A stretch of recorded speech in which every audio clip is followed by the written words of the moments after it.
Saudara, ruang aman bagi anak yang terusik dengan keberadaan predator anak.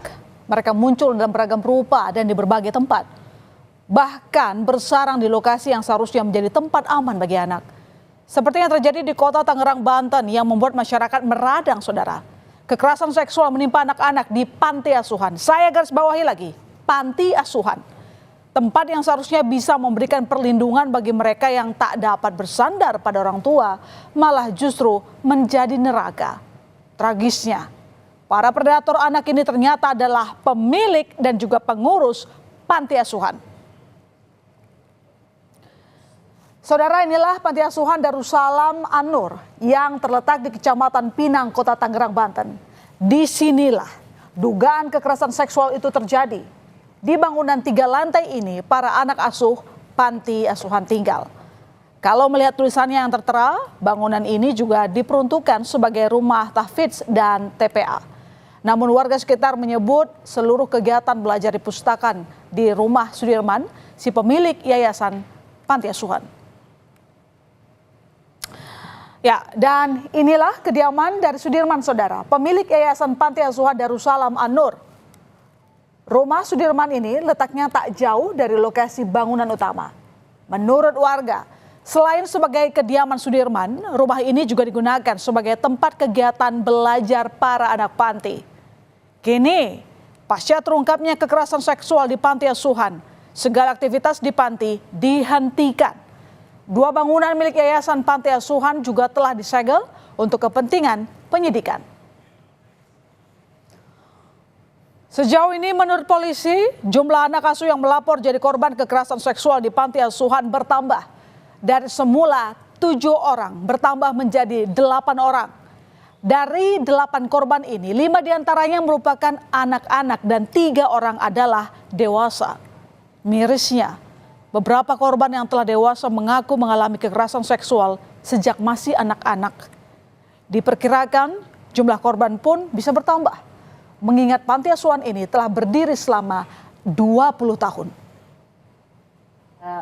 Pertama 5 korban datang ke sini, ceritain segala macam, terus sampai tambah lagi 6 akhirnya, dan 4 orang di bawah umur, yang lain sudah 18 tahun plus, 17 juga ada, tapi mereka ngaku dilecehkannya pada saat usia 11, 10. 3 orang, yakni pemilik yayasan panti asuhan bernama Sudirman, kemudian pengurus panti Yusuf Bakhtiar dan Yandi Supriyadi, telah ditetapkan sebagai tersangka atas kasus kekerasan seksual di panti asuhan. 2 tersangka yakni Sudirman dan Yusuf telah ditangkap polisi. Namun 1 orang tersangka atas nama Yandi masih buron. Sungguh ironis, saudara. Para tersangka ini seharusnya menjadi pelindung bagi anak-anak di panti asuhan. Tapi nyatanya malah justru memberikan mimpi buruk pada anak-anak.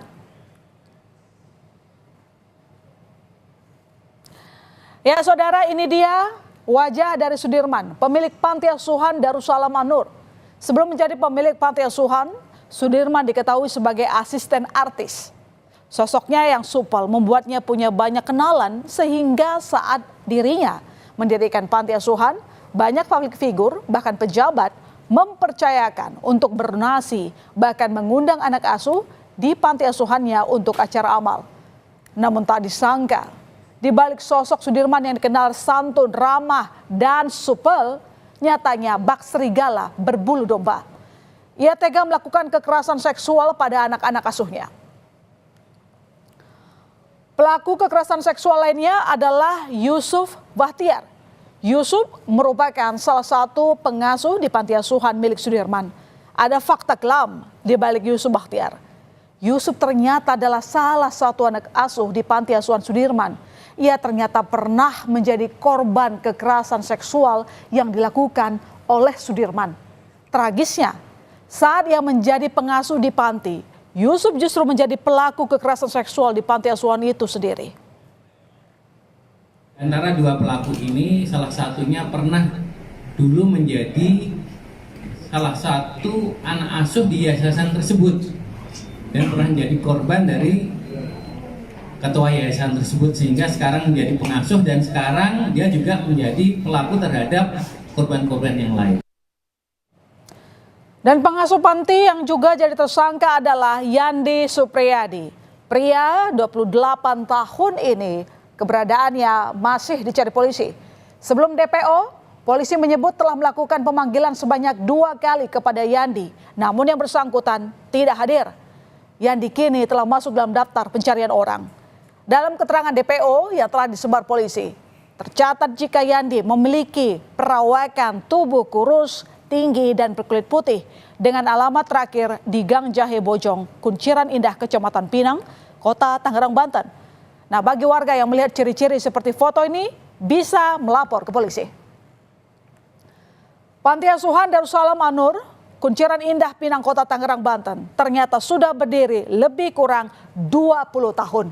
Namun selama 20 tahun berdiri, panti asuhan ini ternyata tidak memiliki izin beroperasi. Hal ini terungkap saat Kementerian Sosial meninjau langsung ke lokasi yayasan. Mensos menyebut akan bekerja sama dengan pihak terkait untuk memperketat pengawasan terhadap penyelenggara panti asuhan seluruh Indonesia. Tidak sama sekali, ini termasuk yang blank ini. Makanya nanti ke depan saya terus terang juga akan menghimbau atau memberikan suatu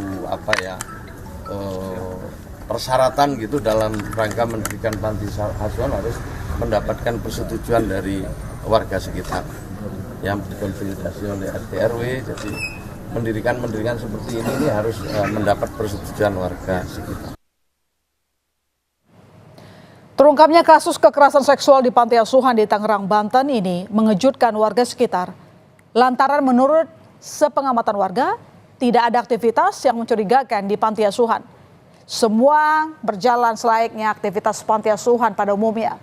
Pengurus dan anak-anak panti juga kerap berbaur dengan warga sekitar. Kalau untuk kita mengetahui lebih dalam yayasan, itu kita nggak tahu.